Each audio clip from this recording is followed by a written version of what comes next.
Hi guys, you guys watching എണ്ണാൻസൻ. So ഇന്നത്തെ video എന്ന് പറഞ്ഞാൽ ഗൺസ് ആൻഡ് ഗുലാബ്സ് എന്ന് പറഞ്ഞ സീരീസ് കണ്ടു. അപ്പോൾ അതിൻ്റെ റിവ്യൂ ആണ്. നിങ്ങളത് ഒറ്റയടിക്ക് പറയുകയാണെങ്കിൽ മസ്റ്റ് വാച്ച് ഒന്നല്ല, കണ്ടിരിക്കാം, അത്രയേ ഉള്ളൂ. പിന്നെ ഇത് ആകെ 7 എപ്പിസോഡ് എന്തോ ഉള്ളൂ, മിനി സീരീസാണ്. പക്ഷെ നമുക്ക് ഒറ്റയിരിപ്പിന് കണ്ടിരിക്കാൻ തോന്നുന്നില്ല.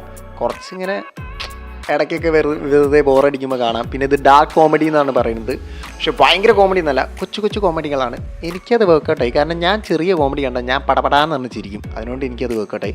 പിന്നെ ഇതിൽ മെയിൻ റീസൺ, ഞാൻ ഇത് കാണാനുള്ള മെയിൻ റീസൺ എന്ന് പറഞ്ഞാൽ DQ ആണ്. DQന് ഇതിൽ അത്യാവശ്യം നല്ല സ്ക്രീൻ പ്രസൻസ് വരുന്നുണ്ട്. പക്ഷേ DQന് വെച്ച് നോക്കുമ്പോൾ ഇതൊരു സിമ്പിൾ റോളായിട്ട് എനിക്ക് തോന്നിയിട്ടുള്ളൂ. കാരണം DQന് ഇതിനെക്കാട്ടും അടിപൊളി റോളൊക്കെ സുഖമായിട്ട് ചെയ്യാൻ പറ്റുന്ന ഒരാളാണ്. പിന്നെയെന്ന് പറഞ്ഞപ്പോൾ എന്താ, ആ പടം എന്ന് പറഞ്ഞാൽ അതിൽ കൊടുത്ത, ഇപ്പോൾ ഓരോ ആക്ടേഴ്സിന് കൊടുത്ത ഒരു സംഭവം അവർ വൃത്തിക്ക് അത് ചെയ്തിട്ടുണ്ട്. അതായത് അവരെ കാസ്റ്റ് അവർ വൃത്തിക്ക് ചെയ്തിട്ടുണ്ട്. പക്ഷേ ഇതിന് കുഴപ്പമെന്ന് പറഞ്ഞാൽ നമുക്ക് പ്രെഡിക്റ്റ് ചെയ്യാൻ പറ്റൂടാ, സുഖമായിട്ട് പ്രെഡിക്റ്റ് ചെയ്യാൻ പറ്റും.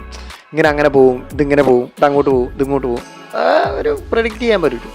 ഈ ആടകമാതിരി ചെതറി ഒരു സ്റ്റോറി വന്നിട്ട് എല്ലാം കൂടി കണക്ട് ചെയ്ത് ഒന്നിലേക്ക് വരുന്ന, എല്ലാവരും ഒന്നിലേക്ക് കണക്ട് ചെയ്ത് തരും. അതാണ് ഈ സ്റ്റോറി എന്ന് പറയുന്നത്.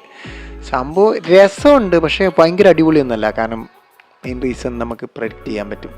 ശരിക്കും ഇത് ഭയങ്കര അടിപൊളി ആയിരുന്നെങ്കിൽ നൈസായിരുന്നു. കാരണം DQ ഒക്കെ ഉണ്ടല്ലോ, നമുക്ക് മലയാളികൾക്കൊരു മലയാളിയിടാ ആ ഒരു ഫീൽ തന്നേനെ. പക്ഷെ അത് നടന്നില്ല. അപ്പോൾ ഓക്കെ, നിങ്ങൾക്ക് DQന് ഇൻട്രസ്റ്റ് ഉണ്ട്, ഒരു മലയാളി ഇങ്ങനെ സീരീസിൽ അഭിനയിക്കുന്നുണ്ട് എന്നുണ്ടെങ്കിൽ നിങ്ങൾക്ക് കാണാം. അല്ലാതെ മസ്റ്റ് വാച്ച് എന്നല്ല കേട്ടോ. അപ്പോൾ ഓക്കെ, ശരി. Thanks for watching, thanks for supporting.